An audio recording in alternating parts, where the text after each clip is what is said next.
বলো। আজকে OC blue নিয়েছি দাদা, বিদেশি মদ আছে দাদা, এটা হবে তো নাকি এই দিয়ে ডিম পোচ দাদা? তোরা কিন্তু একটা মিথ্যে কথা বলছিস, এটা মদ না, কিন্তু সর্ষের তেল আছে, ঠিক আছে?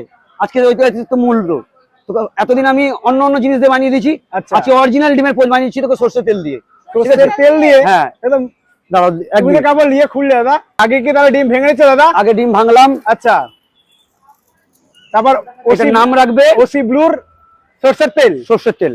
ওসি ব্লুর সর্ষের তেল দাদা, কে আবাদ দাদা। হয়ে গেল। হ্যাঁ, এবার তুমি এটাকে রাত্রেবেলায় খাবে।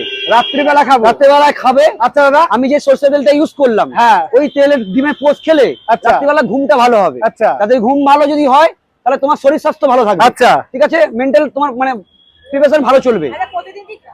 রাত্রিবেলা একটা করে ডিমের পোচ খেয়ে ঘুমিয়ে পড়ো, রাত্রে ঘুম ভালো হবে। মানে এই ওসি ব্লু সর্ষের তেল, সর্ষের তেল দিয়ে, ওই সর্ষের তেল দিয়ে ডিমের পোচ খাবে, 2 in 1, ঠিক আছে? ওর সঙ্গে কিছু লাগবে না, খেলে রাত্রিবেলা ভালো করে ঘুমাতে পারবে। ওকে দাদা, ওকে ওকে ওকে, তাহলে কমপ্লিট দাদা। একদম দাদা। দাম কত আছে দাদা? এটার দাম পড়বে একটু বেশি। কত? দামি সর্ষের তেল তো, তার জন্য দাম পড়বে 28 টাকা। 28 টাকা? 28 টাকা। ও গুড।